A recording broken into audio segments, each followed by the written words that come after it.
ನಮಸ್ಕಾರ ಸ್ನೇಹಿತರೆ, ರೇಷನ್ ಕಾರ್ಡ್ಗೆ ಯಾರೆಲ್ಲ ಅರ್ಜಿ ಸಲ್ಲಿಸೋಕೆ ಕಾಯ್ತಾ ಇದ್ದೀರಿ, ಜೊತೆಗೆ ಈಗಾಗಲೇ ರೇಷನ್ ಕಾರ್ಡ್ಗೆ ಅರ್ಜಿ ಸಲ್ಲಿಸಿ ಯಾವಾಗ BPL ರೇಷನ್ ಕಾರ್ಡ್ ಕೈಗೆ ಸಿಗುತ್ತೆ ಅಂತ ಕಾಯ್ತಾ ಇದ್ದೀರಿ.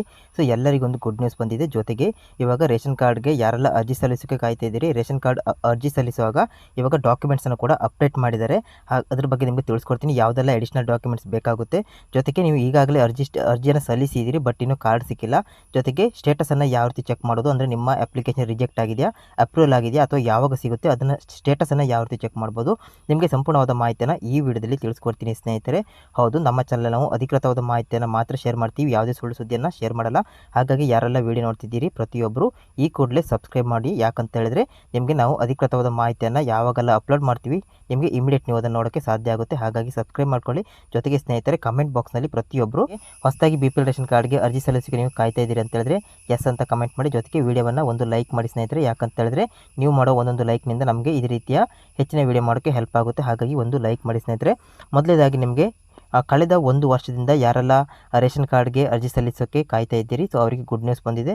ಹೌದು, ರಾಜ್ಯ ಸರ್ಕಾರ ಏನು ಮಾಡಿತ್ತು, ಗ್ಯಾರಂಟಿ ಯೋಜನೆ ಬಂದ ನಂತರ ಸರಿಯಾಗಿ ಯಾರಿಗೂ ಕೂಡ ಅರ್ಜಿ ಸಲ್ಲಿಸೋಕೆ ಆಗಿಲ್ಲ BPL ರೇಷನ್ ಕಾರ್ಡ್ಗೆ. ಮುಖ್ಯವಾಗಿ ಯಾಕಂತ ಹೇಳಿದ್ರೆ ನಿಮಗೆ ಗೊತ್ತಿದ್ದ ಹಾಗೆ ಯಾವುದೇ ಒಂದು ಗೌರ್ಮೆಂಟ್ ಸ್ಕೀಮ್ನ ಬೆನಿಫಿಟ್ಟು ಕಂಪ್ಲೀಟ್ ಆಗಿ BPL ರೇಷನ್ ಕಾರ್ಡ್ಗೆ ಇರೋದ್ರಿಂದ ಸರ್ಕಾರ BPL ರೇಷನ್ ಕಾರ್ಡ್ನ ಇಶ್ಯೂ ಮಾಡುವಾಗ ತುಂಬ ರೂಲ್ಸನ್ನು ಹಾಕ್ತಾ ಇರುತ್ತೆ. ಯಾಕಂತ ಹೇಳಿದ್ರೆ ಅಲ್ಲಿ BPL ರೇಷನ್ ಕಾರ್ಡ್ ಜಾಸ್ತಿ ಕೊಟ್ಟರೆ ಜಾಸ್ತಿ ಬಜೆಟ್ ಖರ್ಚಾಗುತ್ತೆ. ಹಾಗಾಗಿ ಇವಾಗ BPL ರೇಷನ್ ಕಾರ್ಡ್ ವಿಷಯದಲ್ಲಿ ನಿಮಗೆ ಗೊತ್ತಿದ್ದೇನೆ, ಕಳೆದ 1 ವರ್ಷದಿಂದ BPL ರೇಷನ್ ಕಾರ್ಡ್ಗೆ ಅವಕಾಶ ಕೊಟ್ಟರು ಕೂಡ ಅರ್ಧ ಗಂಟೆ, 1 ದಿನ, 2 ದಿನ ಈ ರೀತಿ ಕೊಡ್ತಾರೆ. ಅದು ಕೂಡ ಸಡನ್ ಆಗಿ ಅವರು ಅವಕಾಶ ಕೊಡ್ತಾರೆ, ಯಾವುದೇ ಒಂದು ಮೊದಲೇದಾಗಿ ಅಪ್ಡೇಟ್ ಮಾಡಲ್ಲ. ಸೊ ಇಂಥ ಸಂದರ್ಭದಲ್ಲಿ ಸರ್ಕಾರ ಯಾವಾಗ 1-2 ದಿವಸ ಅಥವಾ 2 ಗಂಟೆ ಈ ರೀತಿ ಅವಕಾಶ ಕೊಡುತ್ತೆ, ಆವಾಗ ಎಲ್ಲರೂ ಒಮ್ಮೆಲೆ ಟ್ರೈ ಮಾಡ್ತಾರೆ.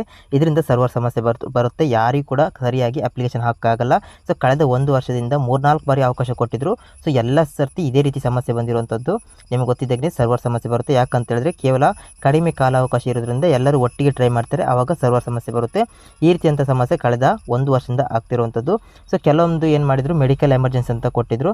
ಅಂತ ಹೇಳಿದ್ರೆ ಯಾರೆಲ್ಲ ಹಾಸ್ಪಿಟ್ಲಿಗೆ ಒಂದು ಸೀರಿಯಸ್ ಕಾರಣದಿಂದ ಜಾಯ್ನ್ ಆಗಿದ್ದಾರೆ, ಹೃದಯ ರೋಗ ಇರ್ಬೋದು, ಹಾರ್ಟ್ ಪೇಷಂಟ್, ಬೇರೆ ಬೇರೆ ಕಾರಣದಿಂದ, ಸೊ ಅಂಥವರಿಗೆ ಎಮರ್ಜೆನ್ಸಿ ಕಾರಣದಿಂದಾಗಿ ರೇಷನ್ ಕಾರ್ಡ್ಗೆ BPL ರೇಷನ್ ಕಾರ್ಡ್ಗೆ ಅಪ್ಲೈ ಮಾಡೋಕ್ಕೆ ಅವಕಾಶ ಕೊಟ್ಟಿದ್ರು. ಅದು ಬಿಟ್ಟರೆ ಸೊ ನಾರ್ಮಲ್ ಜನರಿಗೆ ಸೊ ಅವಕಾಶ ಕೊಟ್ಟರು ಕೂಡ ತುಂಬ ಮಂದಿಗೆ ಅಂದರೆ ಅರ್ಜಿ ಸಲ್ಲಿಸೋಕೆ ಆಗಿಲ್ಲ ಸರ್ವರ್ ಸಮಸ್ಯೆಯಿಂದ. ಇದೀಗ ಇದ್ರ ಬಗ್ಗೆ ಆಹಾರ ಸಚಿವರಾದಂಥ KH ಮುನಿಯಪ್ಪನವರೊಂದು ಅಪ್ಡೇಟ್ ಮಾಹಿತಿಯನ್ನು ನೀಡಿದ್ದಾರೆ. ಅದು ಏನಪ್ಪ ಅಂತ ಹೇಳಿದರೆ, ಇವಾಗಲೇ ಯಾರೆಲ್ಲ BPL ರೇಷನ್ ಕಾರ್ಡ್ಗೆ ಅರ್ಜಿ ಸಲ್ಲಿಸಿದ್ದಾರೆ ಕಳೆದ 1 ವರ್ಷದಿಂದ, ಅವರಿಗೆ ಹೊಸ BPL ರೇಷನ್ ಕಾರ್ಡ್ ವಿತರಣೆ ಪ್ರಾರಂಭ ಮಾಡಿದ್ದೀವಿ ಅಂತ ಅವರು ಮಾಹಿತಿಯನ್ನು ತಿಳಿಸ್ಕೊಟ್ಟಿದ್ದಾರೆ.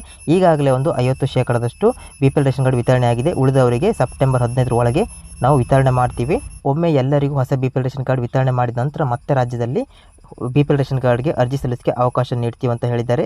ಈಗಾಗಲೇ 1.78 lakh application BPL ration card application ಇವಾಗ ಬಂದಿದೆ. ಅದರಲ್ಲಿ 50% ಇವಾಗಲೇ ವಿತರಣೆ ಮಾಡಿದ್ದೀವಿ. ಉಳಿದವರಿಗೆ ಸೆಪ್ಟೆಂಬರ್ 15 ಒಳಗೆ ನಾವು ಎಲ್ಲರಿಗೂ ರಾಜ್ಯದಲ್ಲಿ BPL ರೇಷನ್ ಕಾರ್ಡ್ ವಿತರಣೆ ಮಾಡ್ತೀವಿ. ಅದಾದ ನಂತರ ಯಾರೆಲ್ಲ ಹೊಸ ರೇಷನ್ ಕಾರ್ಡ್ಗೆ ಅರ್ಜಿ ಸಲ್ಲಿಸೋಕ್ಕೆ ಕಾಯ್ತಾ ಇದ್ದೀರಿ ಅವರು ಅದ ನಂತರ ಮತ್ತೊಮ್ಮೆ ಅವಕಾಶ ಮಾಡಿಕೊಡ್ತೀವಿ ಅಂತ ಹೇಳಿದ್ದಾರೆ. ಹೌದು, ಒಮ್ಮೆ ಡೇಟನ್ನು ಅನೌನ್ಸ್ ಮಾಡಿದ ನಂತರ ನೀವು ನಿಮ್ಮ ಹತ್ತಿರದ ಗ್ರಾಮ 1 ಕೇಂದ್ರ, ಕರ್ನಾಟಕ 1 ಬಾಪೂಜಿ ಸೇವೆ ಕೇಂದ್ರ ಅಥವಾ ಯಾವುದೇ CSC ಕೇಂದ್ರಕ್ಕೆ ಹೋಗಿ BPL ರೇಷನ್ ಕಾರ್ಡ್ಗೆ ಅರ್ಜಿ ಸಲ್ಲಿಸ್ಬೋದು. ಜೊತೆಗೆ ಇಲ್ಲಿ ಡಾಕ್ಯುಮೆಂಟ್ಸ್ ಯಾವುದೆಲ್ಲ ಬೇಕಾಗುತ್ತೆ ಅಂತ ನೋಡೋದಾದರೆ ಮುಖ್ಯವಾಗಿ ಎಲ್ಲರ ಆಧಾರ್ ಕಾರ್ಡ್ ಬೇಕಾಗುತ್ತೆ. ಯಾರೆಲ್ಲ ರೇಷನ್ ಕಾರ್ಡ್ನಲ್ಲಿ ಇದ್ದೀರಿ ಎಲ್ಲರ ಆಧಾರ್ ಕಾರ್ಡು ಅಪ್ಡೇಟ್ ಆಗಿರಬೇಕು. ಜೊತೆಗೆ ಎಲ್ಲರ ಆಧಾರ್ ಕಾರ್ಡು ಮೊಬೈಲ್ ನಂಬರ್ ಜೊತೆ ಲಿಂಕ್ ಇರಬೇಕಾಗುತ್ತೆ.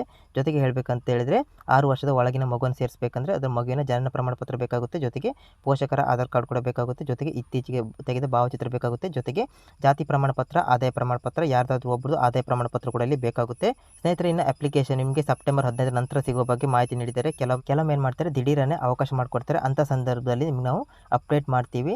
ಹಾಗಾಗಿ ನೀವು ಅಪ್ಡೇಟ್ ಬೇಕಂತ ಹೇಳಿದ್ರೆ ಪ್ರತಿಯೊಬ್ಬರು ಸಬ್ಸ್ಕ್ರೈಬ್ ಮಾಡ್ಕೊಳ್ಳಿ. ಹಾಗೆ ಈ ಮಾಹಿತಿಯನ್ನು ನಿಮ್ಮ ಸ್ನೇಹಿತರಿಗೆ ಶೇರ್ ಮಾಡಿ.